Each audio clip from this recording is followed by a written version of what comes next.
Halo, balik lagi di sini. Setelah Pak Prabowo resmi jadi presiden, beredar bahwa Pak Mahfud MD bakal masuk menjadi menteri. Untuk diketahui, Pak Mahfud MD itu adalah calon wakil presiden dari Pak Ganjar. Tetapi di belakang itu mempunyai rekam jejak bahwa Pak Mahfud MD sangat dekat dengan Pak Prabowo. Mungkinkah Pak Mahfud MD bisa masuk ke dalam menjadi menteri Pak Prabowo di masa depan? Ini dia, simak videonya. Misalnya diminta join dengan pemerintah baru Pak Prabowo Gibran, join nggak? Nah, ini pertanyaan yang dijawab apapun menjadi kontroversial kan? Kalau saya sih, ketika orang mengatakan oke, jadi masalah lo di mana letak apa standar etiknya? Kalau bilang tidak lo, kalau saya dukung kan gitu. Nah, oleh sebab itu saya tidak akan menjawab itu kecuali kepada pihak yang yang berwenang atau punya hak untuk menanyakan itu dan untuk mendapat jawaban itu. Karena saya punya standar etik saya begini. Orang berpolitik itu, jabatan-jabatan itu harus diberikan kepada teman-teman yang ikut. Kalau diberikan kepada lawannya, untuk apa juga orang mendukung-dukung kan gitu. Nah, itu pikiran saya. Oleh sebab itu, zaman Pak Jokowi yang pertama dulu, saya ketua timnya Pak Prabowo. Beberapa bulan sudah kabinet terbentuk, saya dihubungi oleh Pak Luhut untuk menjadi Menko Polhukam saat itu, periode pertama. Saya katakan, Pak Luhut, saya tidak bisa secara etis kan, tidak bisa. Saya nanti harus menunjukkan dulu bahwa saya berperan. Nah, itu sebabnya saya terus masuk BPIP waktu itu, Badan Pembinaan Ideologi Pancasila, bahwa saya mendukung program-program Pak Jokowi, meskipun waktu tahun 2014 itu saya tidak mempertentangkan sebenarnya Pak Jokowi dengan Pak Prabowo. Saya mendukung Pak Prabowo pada waktu itu karena pilihan politik Pak Prabowo itu adalah kalau dari sudut pembangunan hukum ya, hukum itu Friedman itu mempunyai teori kalau pembangunan hukum itu tiga: satu, isi hukumnya; dua, struktur penegak hukumnya. Ya, sampai di sini diketahui bahwa Pak Mahfud MD dulu di tahun 2014 mendukung Pak Prabowo, tetapi kalah dan yang menang Pak Jokowi.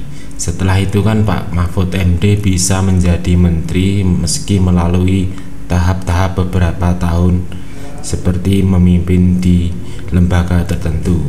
Jadi tidak ada kemungkinan bahwa Pak Mahfud MD bisa menjadi menteri meski telah menjadi lawan politiknya di 2024 ini dengan melalui tahap-tahap tertentu. Nantinya kalau misalkan ditawarin Prof untuk gabung ke koalisi pemerintahan sebagai menteri, apakah Prof bersedia kembali, Prof? Pak, itu nanti yang tanya harus orang tertentu. Biar tidak kontroversial. Tapi sejauh ini belum ada komunikasi, Prof, dari Pak Prabowo maupun dari Mas Gibran. Komunikasi jalan aja, tapi tidak bicara hal tertentu. Komunikasi biasa dengan semua teman sejalan. Ke Menteri Pertahanan garang juga? Oh, Menteri Pertahanan bagus, garang juga. Begini ini. Ini nih. Karena temannya Pak Luhut itu saya tahu. Akan ada orang yang ragu, Pak Mahfud itu apa bisa cocok dengan Pak Prabowo gitu. Pak Prabowo itu kan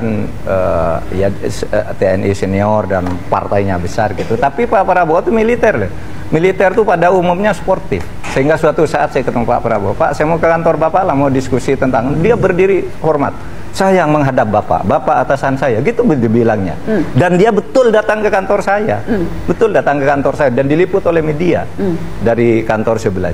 Artinya dia sportif juga sebagai seorang. Jadi Pak Mahfud mau memarahi kalau ada kesalahan, tidak ada rasa sungkan? Nggak ada rasa sungkan. Oh, jadi pernah memarahi Pak? Tidak pernah, karena memang belum ada kesalahan. Kalau ada saya marahi. Di sini terbukti bahwa kedekatan Pak Mahfud MD dengan Pak Prabowo itu tidak bisa diragukan lagi. Ini menjadi salah satu contoh yang menjadi kedepannya Pak Mahfud MD bisa menjadi menteri di kabinet Pak Prabowo dan Mas Gibran. semua sahabat. Kalau Pak Mahfud ini bos aku. Saya dulu ketua tim suksesnya, Pak. Ketua tim sukses Bapak dulu. Sekarang jadi Pak. Dulu ketua tim sukses Bapak saya tahun 2014 ya kan, Pak? Ketua tim pemenangan dulu. Bapak. Iya, saya. Jadi sahabat tapi lama. Apa, ya kan? Sahabat lama. Apa, gak ada masalah. Kita masih sahabat. Semua sahabat. Kewajiban mensiarkan nilai kebaikan Islam tidak bisa efektif kalau kita tidak terjun ke dunia politik, maka terjun ke dunia politik itu menjadi wajib pula hukumnya.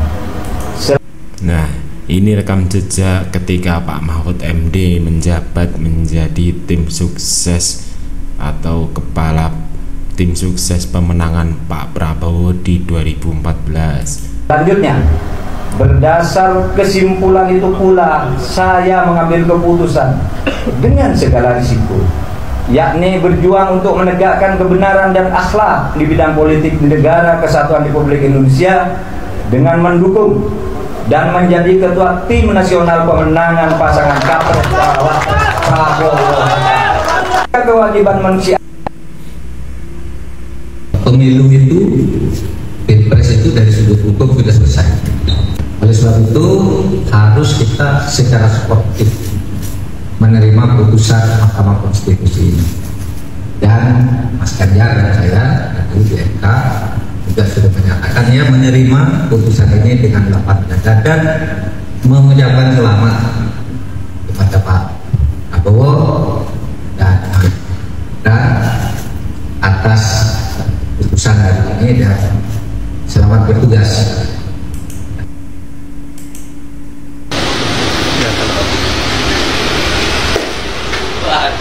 Pak Profesor, Bapak Menko, saya mohon maaf lahir batin, Pak. Ini saya banyak dosa, Pak. Mari, Pak.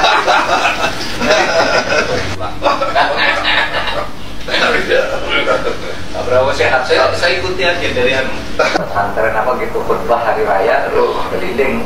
Pak Prabowo sehat, saya lebaran ke Menko saya, atasan saya, beliau berkenan menerima saya. Beliau baru pulang dari Jogja langsung menerima saya. Jawa Timur. Dari Jawa Timur. Ya, jadi hanya lebaran tadi. Terima kasih Anda semua datang ke sini dikira ada apa ini. Nanti saya mau main ke Hambalang juga. Gitu. Ya, dari sederet cuplikan atau dokumentasi di masa lalu kedekatan Pak Prabowo dengan Pak Mahfud MD menjadi kemungkinan bahwa Pak Mahfud MD bisa menjadi menteri Pak Prabowo. Bagaimana menurut Anda?